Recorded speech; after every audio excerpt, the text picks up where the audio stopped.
Yeah. For me? Oh my God. Oh, what's up?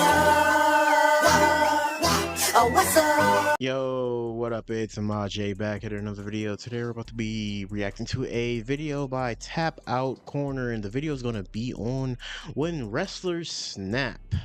Hey, what isn't every day when a whole fucking wrestler gets angry or get angry about something behind the scenes? They can just get angry about anything in general. Wrestling's pretty frustrating, whether you're a fan or you're a wrestler, because shit can just go by. Let's get into it, man. 2024, the wrestler formerly known as Manu in WWE was competing at an independent show. His opponent was an 18-year-old wrestler who, like Manu, had a Samoan character. The only problem was that this 18-year-old wasn't actually Samoan. Manu didn't even wait for the bell to ring to express how he felt. Oh my God. What the? Holy shit. What the? Oh, He didn't even ring the bell.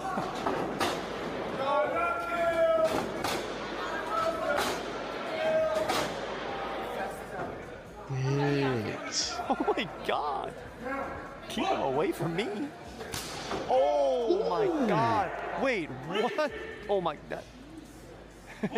Jesus, indeed. Dude, the aura's unreal. God damn, man. I could understand, like, you're angry that that nigga's pretending to be Samoan, but, like, this proves that these Samoans are fucking different. Do not piss these niggas off, bro. I certainly wouldn't want to piss a Samoan off, man. That nigga beat the shit out of that nigga. That nigga smacked the shit out of him. The shit out of my ring. Oh. I don't know what island you think you come from, but it sure as ain't the South Pacific, you piece of shit. Oh my This is God. not cosplay. You got some bad advice from some bad trainers, because I don't play wrestling. I bled for this shit. My family bled for this shit for generations. I am not gonna let no bullshit Puerto Rican piece of shit put a skirt on and act like he's Samoan. Now acknowledge me, the real bloodline. Manu clearly stated why he attacked his opponent, but fans were quick to point out that Manu's cousin, WWE Hall of Famer Yokozuna, betrayed a Japanese man while actually being Samoan. It's unclear what happened to the 18-year-old wrestler, but it's safe to assume he no longer pretends to be Samoan. Now this was a complete I mean, that is like a true good call out from like fans that pointed that out, because Yokozuna, when I was a kid, I thought that dude was Japanese. Or some sort of descent or something. Bro, I was a kid, I didn't know that clearly, but like I know, yeah, I know he didn't look Asian, but like a lot of people can get away with shit. I don't know, I just couldn't tell. one-sided fight, but this next incident wasn't. At an independent wrestling event in California, 4 wrestlers were competing in a fatal 4-way match. 2 of the competitors were Eddie Kingston and Chris Hero, with the latter winning the match. After it was all over, Chris Hero stayed in the ring to talk on the mic, but Kingston lay in the corner while making a disrespectful gesture. Hero got upset by this, and all hell broke loose. Oh shit.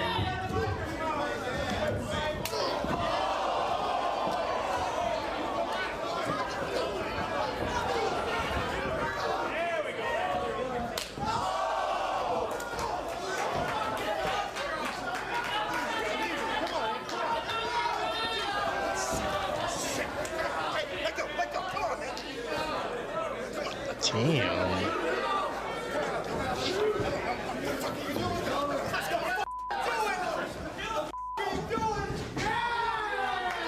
Eddie Kingston never explained why he made the gesture, but he and Chris Hero personally resented each other. Neither man has flat out said why, but it's believed that both wrestlers had strong personalities and would clash. Also, allegedly, Eddie Kingston also felt that Chris Hero played a role in one of his close friends leaving wrestling. This would explain why Kingston was so quick to start a fight with Hero. But incidents like this don't just happen at small independent events. Yeah, I mean, when I wouldn't have thought a little gesture would like get you to come up to somebody and beat, like, or try to beat that, well, lead to a fight. I don't know who would have who won that engagement. I couldn't really kind of tell. It looked like they just both beat the shit out of each other. In August 2021, Nia Jax and Charlotte Flair had what should have been an uneventful match. Early in the contest, there were several moments where things got a bit stiff, but nothing out of the ordinary. However, things began to get a bit odd when Charlotte went to grab Nia, and Jax instead got to her feet. Charlotte then slapped Nia in the face, which caused Jax to snap. The two began legitimately slapping each other, and the match completely spun out of control. The two tried to get the match back on track, but they were clearly not communicating. The two took a few more physical shots at each other before stumbling their way to the finish. After it was done, Nia Jax gave her side of what happened. You know, it was the miscommunication. Things got heated, like legit got heated in that match. And I did warn her a few times to stop, like to chill out, and she didn't. And so then I two-pieced her. And, you know, we came back, and like once we were calm and, you know, we were level-headed, we all kind of were just like, all right, got kind of out of hand. Ironically, almost exactly Hey, that see, at least that's some good like solving to the problem. They talked it out, and when the heat was down, and just kept it cool.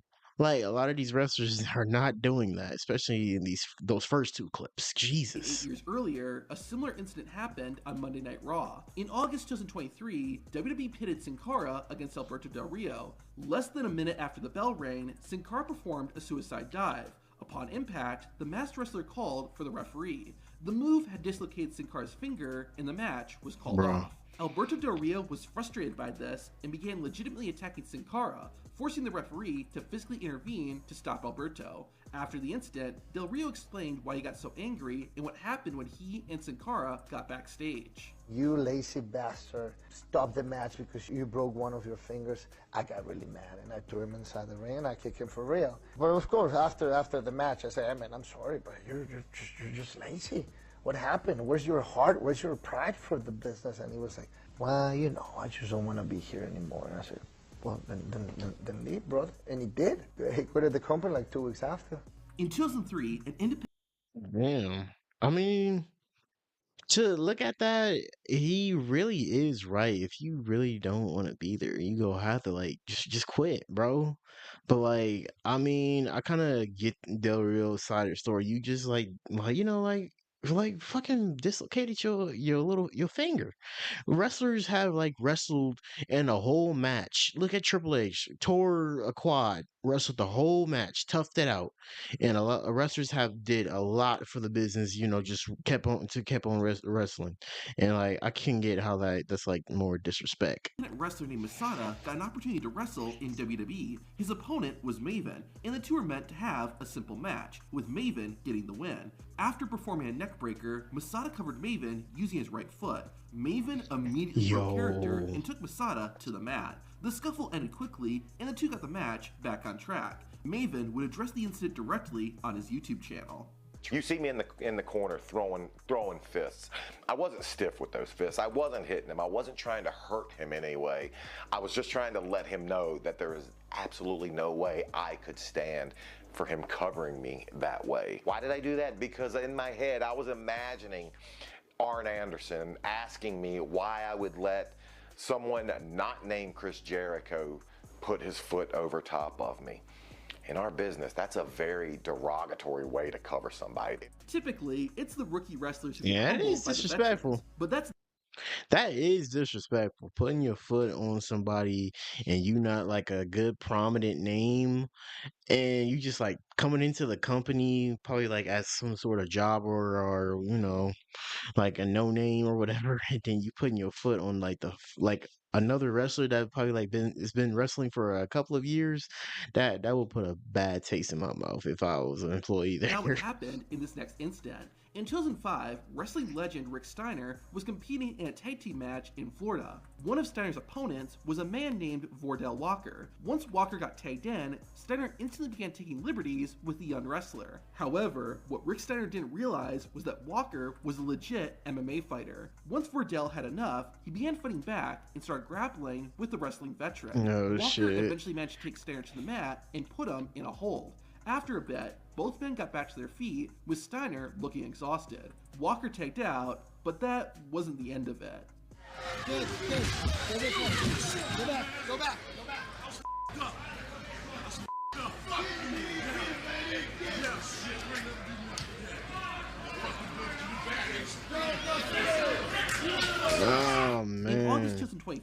I feel like this just does not look good on like a classic legendary wrestler, man. You wrestling these like, well, I don't even know if you can call that indie promotion, but I feel like it's like a backyard type of wrestling, and then you end up getting your ass kicked by a former MMA fighter. He wanted to inflict real damage, scheduled to have a match against Matt Bourne, better known as Doink the Clown. While Duggan saw it as just a regular match, Bourne saw it as his opportunity for revenge. Before their match, the two were talking about what they would do. Matt Bourne had wanted to use a steel chair and have more of a hardcore match, while Jim Duggan wanted to keep it simple. This angered Bourne, possibly because he wanted to inflict real damage on Jim Duggan. Bourne ultimately agreed to do it Duggan's way, but once they got into the ring, Bourne went off script and hit Duggan below the belt for real. This prompted Duggan to hit Matt Bourne with some real punches, and the two completely broke character. You want to work? You want? Huh? Make your move then. Damn funny, man! Rather than continue the match, Matt Bourne left the ring and grabbed a chair. Jim Duggan grabbed his 2x4, and the two just stared at each other. The referee counted both men out, ending the match, and Matt Bourne then left the building immediately. Now, the reason this happened is an incident that occurred 25 years earlier, as Jim Duggan explains. This was back in Mid-South. We were the Rat Pack. I was a young guy. It was me, DiBiase, and Bourne were the Rat Pack. We're a heel group. And I went over to Japan. My first trip to Japan, I was able to buy a car, right? I bought my first car, my first good car. And it's sitting there, and we went out. Matt ended up he was rough on women. He would actually, he wasn't rough on women. He got arrested many times for beating women. He was a piece of garbage. I have 3 sisters, 2 daughters. You don't put your hand on a woman. That just doesn't happen. And he was after this girl in the bar. I put her in my car. Well, he spit all over my car and put a boot to it. And so next day we're at the Centralplex. I'm looking at my car, and DiBiase was like, "Yeah, that's a dent. That's a dent right there." Oh boy. He dented your car. So we're in the hallway of the Centralplex, and now we're arguing. Matt, boom, he made a leg dive for me. And of course, like I said, I won the states. I was undefeated amateur. The guy I beat for the New York State won the Pan Am Games. I was a pretty decent amateur, not Kurt Angle Wow. But I'd give him a match. Yeah, holy smoke. But anyway, so he tried to leg dive me, but I just pushed it down. Everybody back then was wearing cowboy boots. I put the boots to him 2 or 3 times to the head, bing, bang, boom. And the big cat Ernie Ladd comes in, he grabbed me. That's it, breaks it up. So I go to the dressing room. I'm in there with DiBiase, and Matt comes back in, about half hour later or something. And he's like, F you, Doug, and this ain't over. Well, back then, old Hacksaw, if it ain't over, it's time to party. Here's Johnny. Bro, I am not gonna lie, bro. This him taking like liberties like 25 years later in like some sort of indie promotion is crazy, bro. I I mean, I don't get holding a grudge that far, but people that sort of get in that headspace and get in their own way really just kind of they just in their own, they're just always in their own way. It's sad to see. And I worked him over pretty good that time. And then it was 20. Inoki. The Great Antonio was a strongman before he became a wrestler, and he had accomplished some very impressive feats. Because of this, the Great Antonio never usually sold any of his opponent's offense. This carried over into Inoki and the Great Antonio's match in December 1977. The match started with Inoki hitting the Great Antonio with moves that did no damage to the big guy. However, rather than take it seriously, the Great Antonio turned the match into a comedy routine, with the strongman smacking his stomach and running the ropes for no reason. Inoki was slowly getting more and more upset that he was becoming the butt of the joke. Finally, a few stiff shots from the Great Antonio caused Inoki to snap. Okay.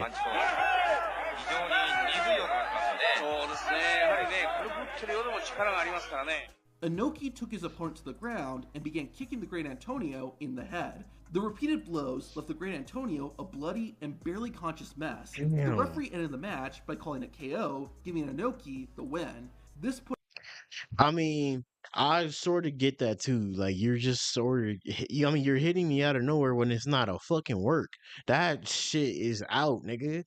You taking me as a joke? That's disrespect, and you literally start smashing me over the head, unplanned. An end to the great Antonio's wrestling career, while Inoki's would continue to flourish.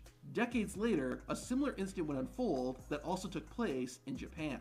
In 1999, a British wrestler named the Dirtbike Kid had the opportunity to compete against a Japanese wrestling legend named the Great Sasuke. The match began with Dirtbike Kid throwing a lot of offense. In fact, Sasuke didn't get a single move in for the first few minutes. This frustrated Sasuke, which would help explain what happened next. The momentum of the match changed when Sasuke started throwing kicks at the Dirtbike Kid. However, Sasuke started kicking Dirtbike Kid harder and harder, even delivering several blows to the head. Then, Great Sasuke got his opponent on his feet and placed him in a chokehold.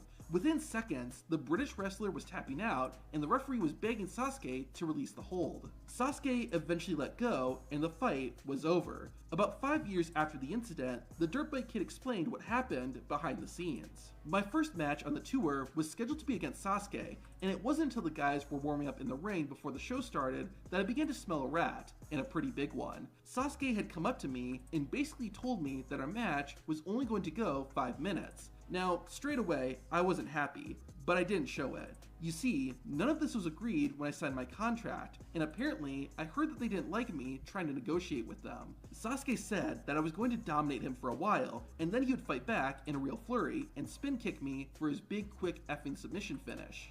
Well, I had apparently already pissed them off because I refused to wear the stupid mask they had made for me.